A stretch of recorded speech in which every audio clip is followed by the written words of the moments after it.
everyone! Today's training video is going to be a basic overview on Google Classroom. So once you've actually signed up for your very first classroom, this video will show you some of the basics and some of the capabilities that Google Classroom can offer you and your students. First of all, you need to make sure that you're signed into your ISD 109 teacher account in order to access your Google Classroom. The next thing you need to do is just type in Classroom or classroom.google.com. Usually it'll predict it and bring up the website right for you. And now it'll bring you to the main class section page. So depending on how many classes you have set up, you would see all of them listed here.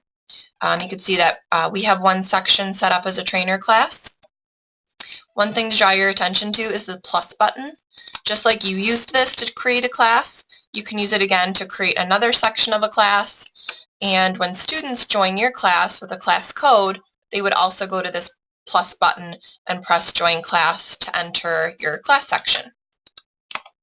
In the class section box itself, with these three little dots, you are able to rename your class, you are able to archive it, and if you hover over the folder symbol, it'll actually bring you right to that classroom folder in Google Drive.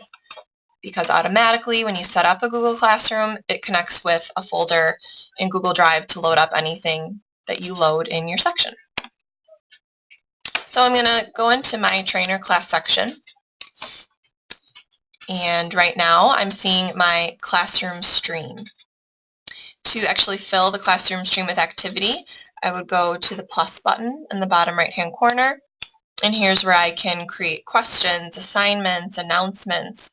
I can reuse posts.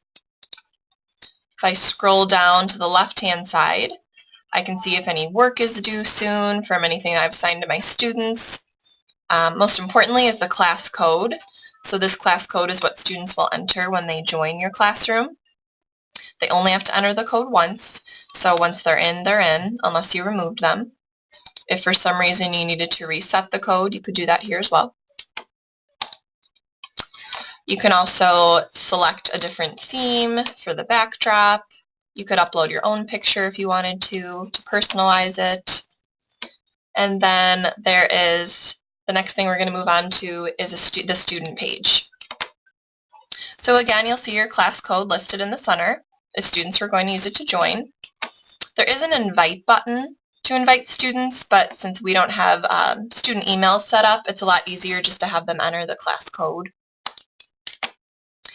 Here's where you can control how students interact on your stream page.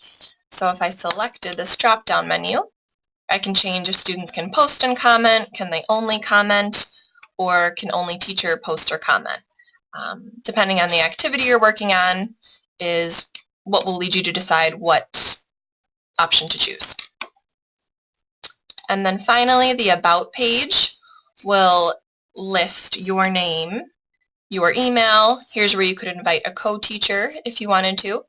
If you did that, the co-teacher would have all the same capabilities as you did in the classroom. The only thing they could not do is to delete the classroom. You could list a title, class description, what room. Again, you'll see the Google Drive folder that is linked up with your classroom, the Google Calendar that automatically updates anytime you push out assignments. So that's really nice. You can share Google Calendar with parents to show them the activity that's going on in your class. In the Add Materials section, this would stay up all year long, and you could add multiple things. You could add a syllabus, you could add classroom rules, different incentives, anything, any kind of attachment or anything from Drive or YouTube that you wanted to put there would stay up all year until you removed it. So that is a very quick rundown of just some of the basics of Google Classroom.